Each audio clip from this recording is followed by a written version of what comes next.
আসসালামু আলাইকুম। ঈদে বাড়িতে যাওয়ার টিপস। ব্যাগ অ্যান্ড ব্যাগেজগুলো ঠিকমতো গোছগাছ হয়েছে কিনা সেগুলো আগে থেকে দেখে নিন। আমি শুধু পয়েন্ট বলছি ভাই, কারণ আমি শেষ করতে পারি না ডিটেইল।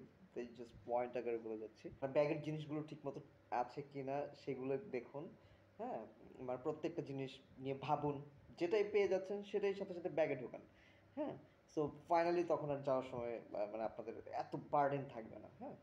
সো আরেকটা বিষয় যেটা মোস্ট ইম্পর্টেন্ট, আপনারা ওই যাওয়ার আগে একটা লাইট আপনারা একটু মানে কমন রুমের স্পেশালি যে লাইটটা যেটার আলো কিনা পুরা প্রত্যেকটা ঘরে পৌঁছাতে পারে, অথবা প্রত্যেকটা ঘরের লাইট, হ্যাঁ, যদি কারো সামর্থ্য থাকে, যদি কারো ইচ্ছা হয়, হুম, অবশ্যই energy light, energy saving light, এই টাইপের লাইটগুলো আপনারা জ্বালিয়ে রেখে দিয়ে তারপরে যান, যাতে করে মানে চোররা যাতে কনফিউজড হয়ে যায়, হ্যাঁ, যে কোন বাসায় মানুষ আছে আর কোন বাসায় নেই। চোররা কিন্তু একটা জিনিস ফোকাস করে, একটা জিনিস টার্গেট করে যে কোন বাসায় লাইট মানে প্রতিদিন চালানো হচ্ছে, সেটা একটু নোট করে, সেই অনুযায়ী ওরা কিন্তু মানে চোররাও কিন্তু আজকাল অনেক অ্যাডভান্স। সো আপনারা অবশ্যই এনশিওর করবেন যে আপনারা মানে এই মুহূর্তে মানে একটা সলিউশনের মধ্যে অন্যতম একটা ভালো সলিউশন হতে পারে এই লাইট জ্বালিয়ে যাওয়া।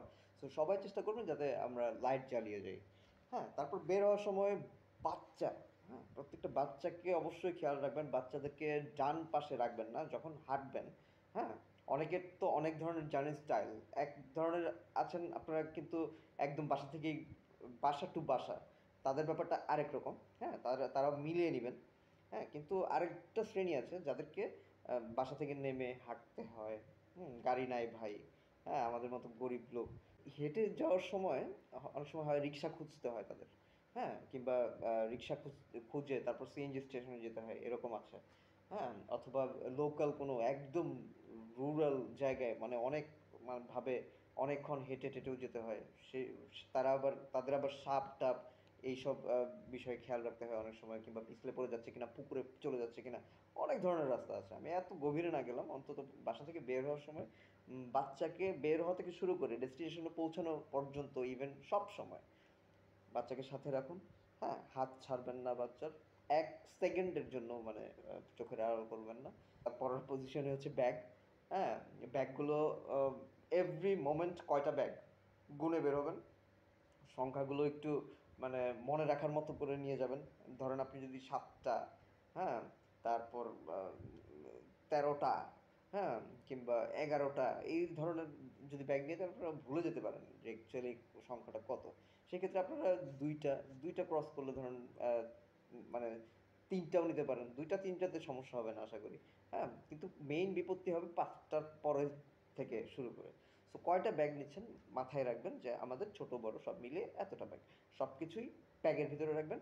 আর জার্নিতে যেগুলো আপনার মেইন প্রয়োজন, tickets, phone, headphone, air pillow, কিংবা মানে যা আপনার জার্নি রিলেটেড মানে ওই জার্নির টাইমে আপনি ইউজ করবেন। বমির পলি নিতে ভুলবেন না।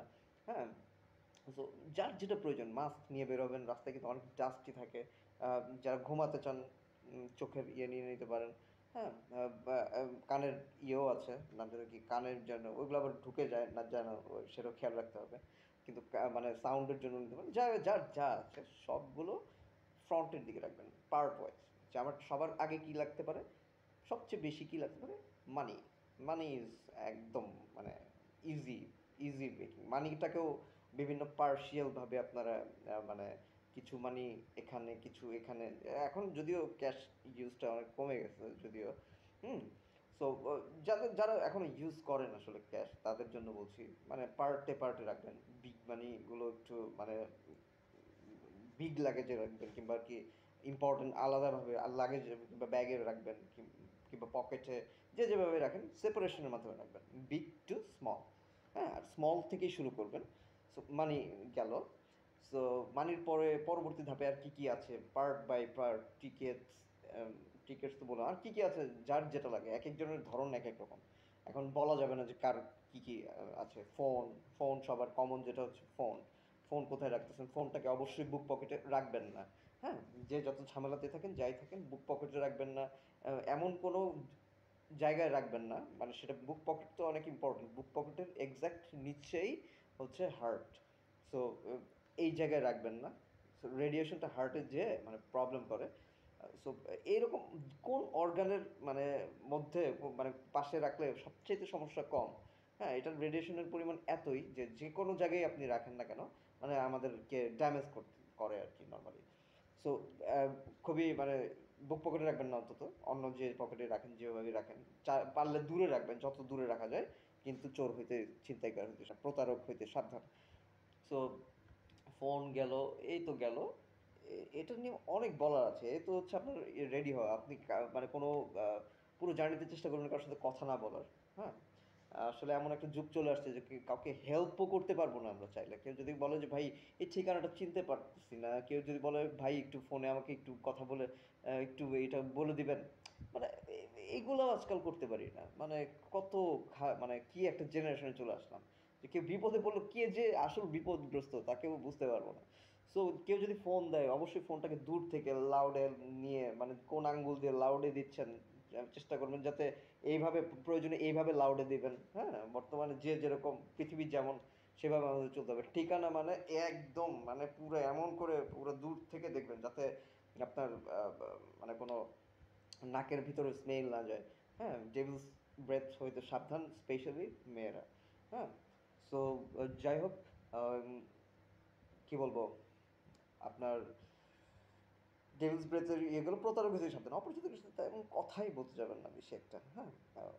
সো মানে খুবই বাজে অবস্থা। মানে মানুষের সাথে মানুষের এত ভেদাভেদ সৃষ্টি হচ্ছে এইসব প্রতারণার মাধ্যমে। যাই হোক বিশাল কথাবার্তা। ড্রাইভার মানে মোস্ট কথায় আসি ইম্পোর্টেন্ট। এই কারণে আমি পয়েন্টটা করে বলতে চাচ্ছিলাম। ডিটেইলে বলতে গেলে আসলে ড্রাইভারকে কেউ বলবেন না। মানে আমি করজোড়ে অনুরোধ করি ড্রাইভারকে কেউ বলবেন না যে জোরে চালান, জোরে চালান ভাই, কি ব্যাপার ভাই ওই গাড়িটা চলে গেল। মানে মানে আর কি বলবো মানে এই ধরনের আপনারা বলেন না অনেক সময় ওহ মানে কত খুন হয়ে গেছে আজকে যেতেই পারছি না মানে কত জনের কত রকম যে আপনারা মানে আপনাদের সামনে কখনো সিনগুলো পড়ছে কিনা জানি না বা আমার সামনে হাজার হাজার এরকম সিন পড়ছে যে ড্রাইভারকে পুরো একদম পাগল বানায় ফেলতেছে। হ্যাঁ, স্লো চালাইলেও দোষ, আস্তে চালাইলেও দোষ। মানে আপনি দেখেন যে ড্রাইভার কোনো জায়গা থেকে মানে এক্সট্রা যাত্রী নিচ্ছে কিনা। অপরিচিত কোনো যাত্রী not allow, not allow. Driver যেই হোক একদম বলেন সবাই একসাথে, একসাথে বলবেন যে সবাইকে নামায় দেন। সবাই নেমে যাবেন গাড়ি থেকে। হ্যাঁ? ওকে ওই অপরিচিত ওই একটা যাত্রী নিয়ে ওকে যেতে বলবেন। এতটাই এটা প্রবলেম। ছিনতাই হয়, ডাকাতি হয় রাস্তায়। সো এই একটা বিষয়। তো ড্রাইভারকে বিরক্ত করবেন না। ড্রাইভারকে সীমিত গতিতে যেতে বলুন।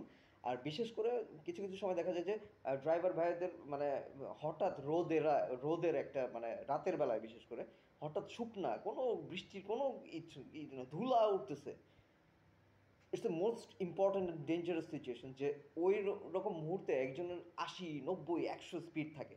১৫০ পর্যন্ত স্পিড থাকে আমাদের ড্রাইভারদের আরও বেশি থাকে। ২০০ যায় কিনা সন্দেহ আছে অনেক সময়। এতটাই স্পিডি। মানে রোড ভালো থাকলে স্পিড সমস্যা ছিল না ভাই। রোড যদি সবাই মানে পার্কিং-টার্কিং না করতো, উল্টা না আসতো কিংবা ভিজা না থাকতো, ব্রোকেন না থাকতো, পিছলা না থাকতো মানে সমস্যা ছিল না। কিন্তু এরকম রোডে এত স্পিড মানায় না।